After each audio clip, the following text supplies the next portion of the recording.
point? Positive. It's a positive point. You know, other than the goal we give away on the counter-attack, obviously lost the ball and they went and scored a great goal. Thought we was probably the better team on the night. Kept the ball really well at times, much improved from the start of the season, and we looked a threat. You know, against a top side like Spurs, you've always got to sit in and you're going to suffer at times. But when we had the ball tonight, you see at the end. You know, it's just a game of margins really, and yeah, it was good to get a point, and now we go on to the next one. Is it a relief to almost get the fact you have now scored at home, get that off your back, releases the pressure? Yeah, definitely, and I think you see tonight there was a different energy to us. You know, we was up for it. You know, London derby, you know, we're always in there before the games, and we know what that means to the fans and to us as players. You know, every tackle, every head is going to get roared, and you get yourself up for these type of occasions. So to be 1-0 down and then come back and then should have probably went on to win the game, it was a positive performance. Do you feel like you're still very much a work in progress? There's a lot of moving parts going on right now. Yeah, definitely. I think, you know, we've brought in, you know, 8 or 9 top players this summer. You know, it's not going to click straight away, but I think you're now starting to see in the European games, Villa on Sunday, tonight, starting to gel a little bit more. We're looking like ourselves like last season, and look, I'm sure it can be another positive year. We just need to keep working hard and, you know, keep doing what we do best. And a milestone for you tonight. Congratulations, 200 West Ham appearances. Yeah, special. I was speaking to my dad about it the other day. It's like, I remember coming on at Burnley and it just goes so quick. You know, you remember the ex-pros saying enjoy it because it goes so quick, and to make 200 for this club is, yeah, I never thought I'd be able to do it, but it's a real honour, and, you know, let's keep pushing on to the next milestone. Congrats. Well done. Thanks, Jack. So Declan Rice saying it's a positive result for West Ham tonight, with plenty of promise shown out on the pitch. More reaction from the guys here in a moment, but let's just run you through the results from this evening in the Premier League. And Arsenal remain the only side in the Premier League this campaign with a 100% winning record after they beat Aston Villa by 2-1. That is now 4 defeats out of 5 for Steven Gerrard's Aston Villa. And a latest score at Anfield, Alexander Isak on debut for Newcastle opened the scoring, but Bobby Firmino has equalised for Liverpool. It's 1-1 in the late stages there. That one was an 8 o'clock kickoff. And Manchester City thrashed Nottingham Forest 6-0. Erling Haaland with a hat-trick. He has now scored 9 goals in his opening 5 matches this season. And the other Premier League match finished goalless between managerless Bournemouth and Wolves. And this is the Premier League table then. Tottenham's point means they are in 3rd in the Premier League table with 11 points. Manchester City sits in 2nd with Arsenal top of the table. And at the bottom, West Ham are in the bottom half. They'll be pleased to have moved off the bottom of the table at the weekend, though, and they now have 4 points from their opening 5 matches in the Premier League this campaign. Right. Welcome back to the London Stadium. It has finished a 1 point, but also maybe a missed opportunity late in the second half when we made 2 or 3 chances to win it. But look, Tottenham have been playing really well, and they played well tonight as well. Made it hard for us, but we stuck in. We're improving at the moment, so a decent point. I can't complain too much. David, Joe Cole, congratulations tonight. Paqueta is not trained with you, and yet he come on and made a massive influence. You must be excited about getting to work with him and integrating him into the team. Really looking forward to it, Joe. It's someone who we've been monitoring really all summer, and we hoped that we might get him at one point, but for most of the summer it didn't look likely.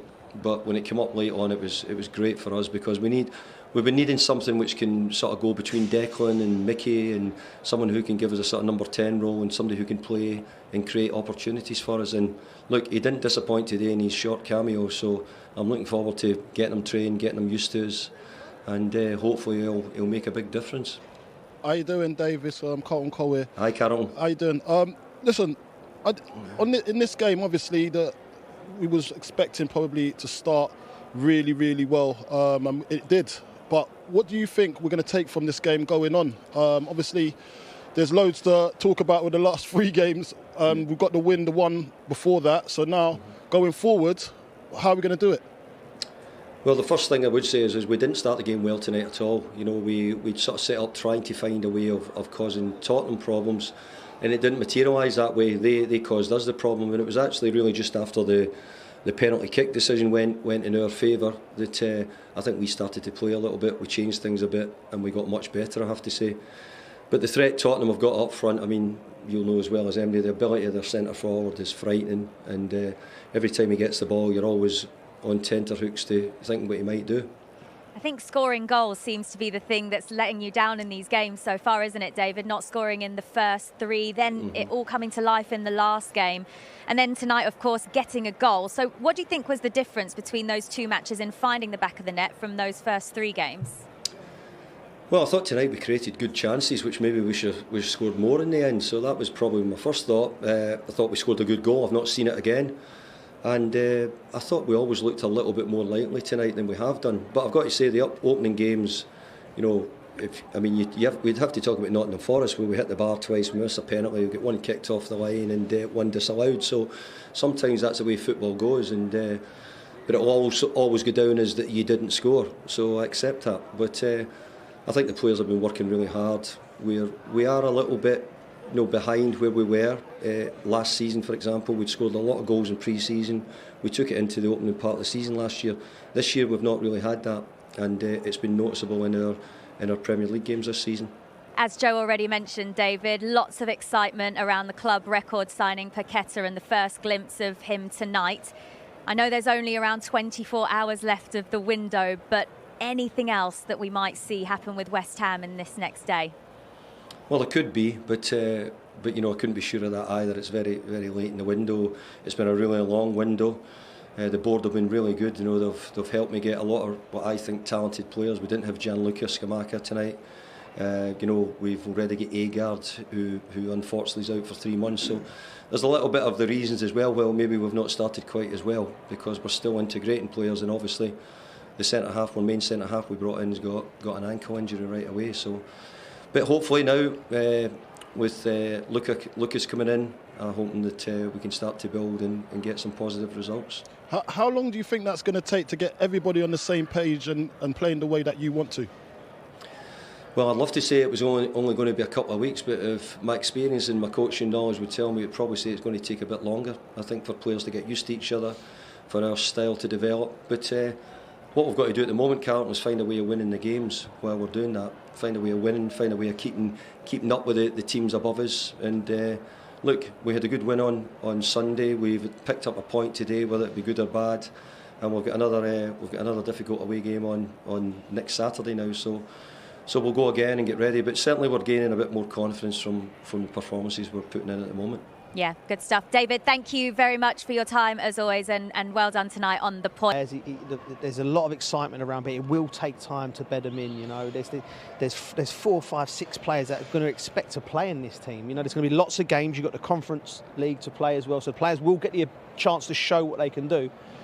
So it's going to take time. It's a tough game at Chelsea on Saturday, but if they perform like that, anything's possible. I mean, you have to put some context on it. Tottenham Hotspur before the game, we're talking about what's the gap between them and Man City. You know, so West Ham, we're talking about, you know, they finished 7th, where are they going to be? There wasn't much difference between the two sides. If anything, West Ham deserved the 3 points, if you look at the whole game. In the second half, West Ham was certainly the better side, and that's when they managed to find the back of the net. What about this finish from Souček? It took a bit of improvisation, didn't it, Peter? Yeah, it really did. I think Antonio was a great hold-up play there. He turned to Dennis Bergkamp for a little bit there. It was an unbelievable spot, and it was a fantastic pass. And Souček he's so good at this, arriving late into the box and finishing superbly well. But it's what West Ham deserved. Yeah, and they made the most of it as well, because there was a bit of a funny moment before that where there seemed to be quite a bit of time wasting from Tottenham, and then West Ham seemed to make the most of it. As you can see, myself and Peter are quite lonely over here because the Coles have gone over to the touchscreen to tell us how West Ham managed to make that improvement in the second half. Well, so Tottenham were in self-implode moment this time. Højbjerg was changing his boots. We just played this on. There was arguments going on. You know, and we talk about Antonio Conte. Without doubt, as the ball goes off there, right, without doubt, he's saying to his players, do not let the ball, at any cost, get into Antonio's feet without a blocker. And we give Soufal massive credit here. He's calling at the ball boy, give me the ball quickly. We'll just play this on. That's the first thing that happens straight away. The ball gets into him. You know, straight away.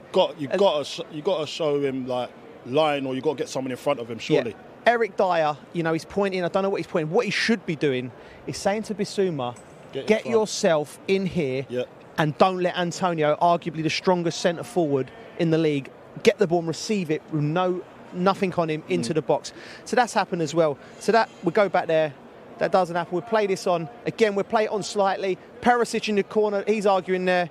Again, Højbjerg, he's talking to the ref. Whatever he's talking, you know, the concentration levels at this time, Tottenham were in the spin dry. They was all off. West Ham were bright. Soufal was bright. He throws the ball into Antonio. Now just watch Bissouma. At no point does he check his shoulder. He's watching Eric Dyer. No, he doesn't know Souček's there at all. He's watching Eric Dyer. We play this on. It's a lovely bit of skill, like Crouchy said. He turns it around the corner. Højbjerg recognises it, but he's too late because he's still having a conversation with a referee. It's a lovely flick in there. It's a lovely touch. And it was just that 10-minute spell cost Tottenham. These little details.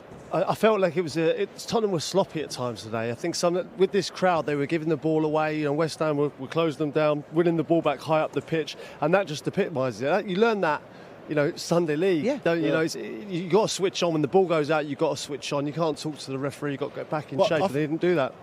I think both of the goals, I think there was a lot of ball watching. Yeah. There was a lot of ball watching. You expect better at this level, you know? Like, you got to look at the runners, you got to look at who's around, and spatial awareness was a non-existent. It's a lesson for Bissouma, right? Because he's come from Brighton with a specific, you know, scrutiny now is going to be, you know, he could make that mistake for Brighton in all due respect, but Tottenham now, they're going for that level. It's a different level. So he wants to get into this team, wants to get himself the shirt above Bentancur. He's got to do the minor details like that better. We heard from David Moyes and from Declan Rice as well, both talking about the missed opportunities that they had to go on and win the game. Come back and join us, Joe and Carlton, and tell us just what do they do wrong in these moments, Carlton, from a centre-forward's perspective? I can't see. I couldn't see what screen to it. So there, look, he's obviously gone with it because that's his weaker foot, to be honest. He's gone with the wrong foot. I think that was my view on it.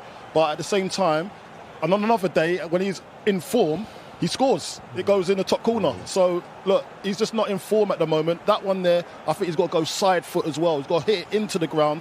And look, I want the best finisher, but I know the basics. You know, if you understand what I'm saying. Here is another one. The following in, everybody's just reacted just a little bit too late. So look, on another day that these goals go in, and it's a different game. But look, we're here, and West Ham done well, and it's a 1-1 game. And I think David Moyes, as you see, is happy with it.